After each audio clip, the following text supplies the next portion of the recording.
वनांचल TV 24 live. ये मेरा दादू का नाम पे है जगह, दलालों में बेच रहा हम लोग को नहीं पता है। जगह देखने के लिए फिर अगल बगल वालों बोलने लगा कि तुम्हारा ज़मीन में कोई आ रहा, देख के जा रहा है तुमको। किसी का ज़मीन है, ठीक है, उसका दादाजी का है, जिसका भी हो, वो अपना बिजनेस के लिए पर्पस में कर रहा है या हमको हेल्प मांगा, हम इसीलिए हम गए हैं। ये इस क्षेत्र में बंदोबस्ती ज़मीन वेब इंटरनेशनल हो, साई मोटर हो, जितना भी इस तरह का कंपनी सब है, इतना जो बसाया हुआ है, सरकार का ज़मीन को घेर के रखा है। उस सब में आप देखिए ना, तब से यहाँ पर आदिवासी ज़मीन और गैर सरकारी भूमि का अधिग्रहण मतलब यहाँ धड़ल्ले से चल रहे हैं। कुछ गांव के मिली भगत दलालों के चुगल में वो लोग दो पैसा का लालच में वो चीज़ करते हैं और उसके बाद उसी ज़मीन को प्रशासन के द्वारा बाद में उसको तोड़ा जाता है। वही चीज़ पहले प्रशासन। किसी ने खूब कहा है, हमें तो अपनों ने लूटा, गैरों में कहाँ दम था, हमारी कश्ती वहां डूबी जहां पानी कम था। यह शायरी झारखंड के आदिवासियों की भूमि की खरीद बिक्री को चरितार्थ करता है। देखा जाए तो आदिवासियों की भूमि का खरीद बिक्री स्थानीय भूमि दलाल के द्वारा अधिकांश भूमि का किया गया है, जिसका प्रमाण चांडिल प्रखंड के N33, आसनबनी, रामगढ़, कांदरबेड़ा, पुड़ीसिल्ली, डोबो, कपाली में बड़े पैमाने पर आदिवासी बंदोबस्ती सरकारी गैर सरकारी भूमि का स्थानीय भूमाफियाओं के द्वारा खरीद बिक्री किया गया है।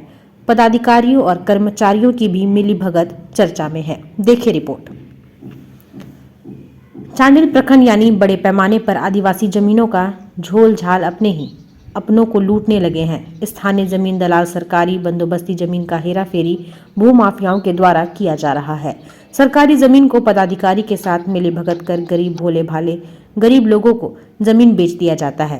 पुड़ीसिल्ली, डोबो, आसनबनी, फोदलगोड़ा, बीड़ीगोड़ा, कांदरबेड़ा, कपाली, रामगढ़ में अपने रिश्तेदार बताकर NH की भूमि को बेचने का काम किया जा रहा है। सुनिए एक पहाड़िया युवक की कहानी। ये मेरा दादू का नाम पे है जगह, दलालों में बेच रहा हम लोग को नहीं पता है। और तो जो जिस आदमी ने जमीन बेच रहा, आप लोगों को कुछ बताया कि नहीं बताया? नहीं, वो लोग हमें नहीं कुछ बताया। तो आपको कैसे जानकारी मिला कि जगह आपका है बोल के? फिर बाद में पता चला से लोग आते जाते रहता ना जगह देखने के लिए। फिर अगल बगल वालों बोलने लगा कि तुम्हारा ज़मीन में कोई आ रहा, देख के जा रहा है तुमको। बोला पता नहीं है। अच्छा, और ये सब झाड़ी उड़ी कौन सा पा किया? वही दलालों ही करवाया है, वही लोग पैसा खर्च करके किया है। वहीं पूछे जाने पर बताया जा रहा है कि एक पहाड़िया युवक कुछ करना चाहता है, उसे रोका जा रहा है। वहीं web international hotel, 10 mile hotel जैसे पूंजीपति सरकारी जमीन को कब्जा कर रखा है। कई पदाधिकारी जांच करने तक नहीं पहुंचते हैं। तो हम लोग दे देंगे। तो क्या उसको जानकारी देना ये उचित नहीं था? सब जानकारी है, भागनी का भी है, भागना का भी है।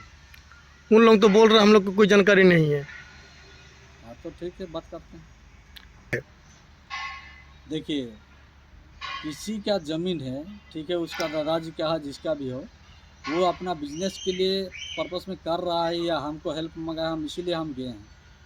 ये इस क्षेत्र में बंदोबस्ती ज़मीन वेब इंटरनेशनल हो, साई मोटर हो, जितना भी इस तरह का कंपनी सब है, इतना जो बसाया हुआ है, सरकार का ज़मीन को घेर के रखा है। उस सब में आप देखिए ना, अगर कोई गरीब पहाड़ी या आदिम जनजाति उसमें कुछ करना चाह रहा है तो उसको डिस्टर्ब किया जा रहा है। नहीं कोई ऐसा कि जमीन में काम किया जा रहा है। भूमाफी नहीं है, हमको बोला था मामा इसमें कुछ हम करेंगे, मतलब इसमें हम क्या बोलते हैं इसको, अपना जमीन जो है हम भाड़ा में देंगे, तो इसलिए हम बोला दे दो। चांडिल प्रखंड में ऐसा क्या चमत्कार मशीन लगा हुआ है कि भूमाफिया सरकारी जमीन और बंदोबस्त जमीन बेच देते? देखिए, अभी तो यहाँ पर पंचायत राज जब से लागू हुआ है तब से यहाँ पर आदिवासी ज़मीन और गैर सरकारी भूमि का अधिग्रहण मतलब यहाँ धड़ल्ले से चल रहे हैं। कुछ गांव के मिली भगत दलालों के चुगल में वो लोग दो पैसा का लालच में वो चीज़ करते हैं और उसके बाद उसी ज़मीन को प्रशासन के द्वारा बाद में उसको तोड़ा जाता है।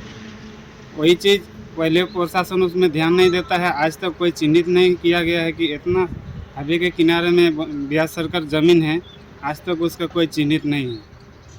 जैसे अभी कांदरबड़ा है हुआ, आसनमुनि पंचायत हुआ, रामगढ़ हुआ, इधर पुरीसिली, इधर कपाली, हर जगह में गैर सरकारी भूमि है और उसमें बाहरी तत्व आके वो उसमें घुस जा रहे हैं और उसमें लाखों रुपया खर्च करके उसको बनाते हैं मकान, और उसके बाद जब उसको शिकायत कर पड़ता है तब उसको तोड़ा जाता है। होता है जी। सरकारी ज़मीन को जब प्लॉटिंग होता है आदिवासी ज़मीन के साथ में, अगर मान लीजिए उसमें ब्यास सरकार निकल गया है तो उसको प्रशासन का मिली भगत से उसको घेर लिया जाता है। घेर लेने के बाद में जब उसका मतलब वो लोगों का ये नहीं होता है, उसको फिर उसको तोड़ दिया जाता है। इस तरह से यहाँ पर आने वाले समय में यहाँ का आदिवासी को रहने के लिए ज़मीन ऐसे ही अब आवास में अभी ज़मीन का ज़रूरत पड़ रहा है तो ग्रामीण को नहीं मिल पा रहा है, जो कि इसमें उस गैर सरकारी ज़मीन को यहाँ का दलाल मोटी रकम लेके उसको बेच रहे हैं और यहाँ का गांव का आदमी को नहीं मिलता है। उसमें तो मेरा कहने का मतलब जिसका नाम से बंदोबस्ती हुआ है उस परिवार को तो वो ज़मीन तो मिलना ज़रूरी है। आज उसी के लिए उसको सरकार उसको दिया है और उसी को अगर नहीं मिलेगा तो किसको मिलेगा। और उसको अगर यहाँ का दलाल जो समाजसेवी बोल के उस ज़मीन को अधिग्रहण कर रहा है उसका ऊपर में कार्रवाई होनी चाहिए, उसका चिन्हित किया जाए जो जो कर रहा है काम करते हैं। इसमें हम प्रशासन को बोलते हैं, अंचल अधिकारी को बोलते हैं, डीसी को बोलते हैं, एसडीओ साहब हैं हमारे यहाँ पर, इसको चिन्हित किया जाए, कार्रवाई चिन्हित करके उनका ऊपर में सही कार्रवाई करें कि आने वाले समय में इस तरह ना हो। नहीं तो आने वाले समय में ज़मीन ही नहीं बचेगा, अभी थोड़ा बहुत है वो भी नहीं रहेगा। है ये आज भी सबसे बड़ा सवाल बना हुआ है। झारखंड में कानून व्यवस्था केवल गरीब आमजनों के लिए सख्ती से लागू किया जाता है, वहीं भूमाफियाओं के लिए कोई कानून व्यवस्था नहीं है। जहां सचिव महोदय के द्वारा अंचल में जमघट लगाने पर मामला दर्ज करने का निर्देश पारित तो किया गया परंतु अमल नहीं हुआ।